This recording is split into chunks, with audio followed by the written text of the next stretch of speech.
Welcome, friends, to another episode of Understanding Transfer Pricing Regulations in India. Well, friends, in last session, we understood what is the basic concept of transfer pricing, what are some of the key terms. In this session, we are going to look at some of the key provisions of Indian transfer pricing regulations. So, let's just begin with the slides. Right, so first thing that's critical whenever we have a transfer pricing question before us is, when will be the transfer pricing regulations applicable? How do we decide that yes, this is a fact scenario which is fit for transfer pricing? Well, so we have to answer that question, we have to answer what are the charging provisions of transfer pricing regulations. In the slide before us, we have some of the key provisions of transfer pricing regulations. First provision is the charging section, Section 92 of the Indian Income Tax Act. Then we have the definition of the international transaction and also definition of associated enterprise.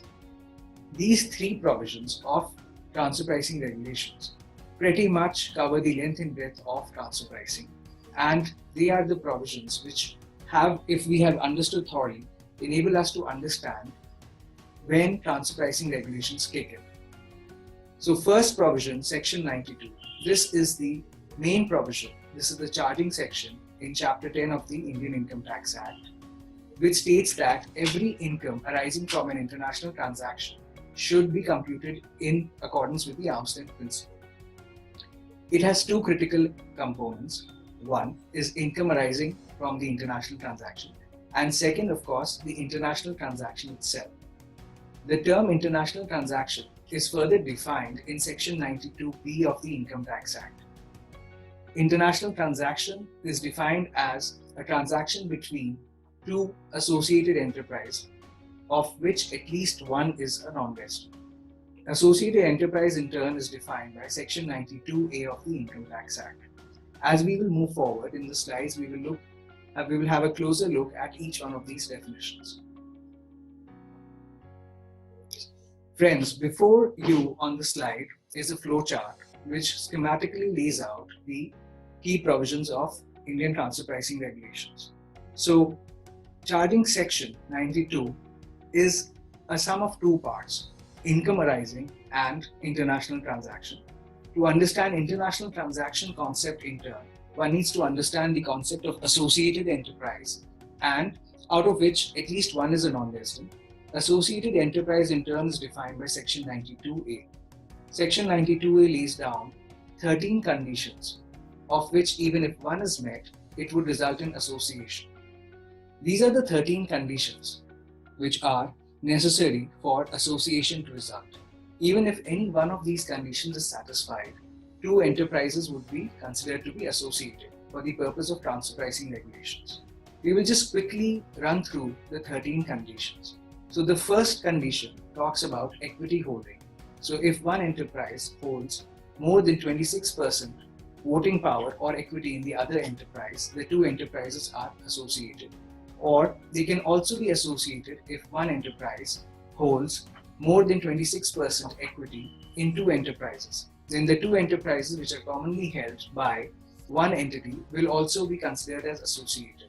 So where one entity advances more than 51% of loan in terms of the value of assets of the other company, again we see that association shall result. One enterprise extends a guarantee to another enterprise which is greater than 10% of its total borrowings, again under Indian transfer pricing regulations, association results. In this manner, we have these provisions where the fundamental aspect that they are focusing on is the control element. There is an economic situation wherein one enterprise is able to exert influence or control over the business conduct or activities of the other enterprise. This could be either by way of extending a loan above a particular threshold. This could even be by providing intellectual property such that the business of the other enterprise is wholly dependent upon the use of such intellectual property. You can also have one individual or an HUF controlling two entities. Then both the entities which are commonly controlled shall be deemed to be associated. So friends, whenever we want to check if two entities under Indian transfer pricing regulations are actually covered within the ambit or not, we have to go to section 92A and see if any one of the association conditions is being satisfied. In this example before you, we have illustration for participation in equity. So in the transfer pricing provision that we've just discussed, one of the conditions was equity holding. So if enterprise A has more than 26% holding in enterprise B, then A and B shall be associated. If we look at illustration 2, B in turn holds more than 26% shareholding in enterprise C. Thereby, B and C are becoming associated. However, because the chain is running from A straight to C, wherein at each leg of shareholding, the percentage of shareholding is more than 26%. In this scenario, A and C shall also be associated. However, what will happen if B were to hold less than 26% shareholding in C? Does the chain break there? Does association stop? And if it does stop, then can we still say that A and C shall be associated? Well, the answer is that if at any leg of the chain there is less than 26% shareholding, then the chain breaks there and A and C shall not be considered to be associated. On coming back to illustration 1, it's a fairly simple illustration. We have A having more than 26% shareholding in B and C. Because of common control by parent A, B and C shall be associated. Any transactions between B and C, therefore, shall be subject to Indian transfer pricing regulations. So this was an illustration on how the association conditions work under Indian transfer pricing regulations. Friends, these association conditions are fairly complex, and if you have to have a closer look at each one of them, one will have to dive deep into the conditions for each of the associated conditions.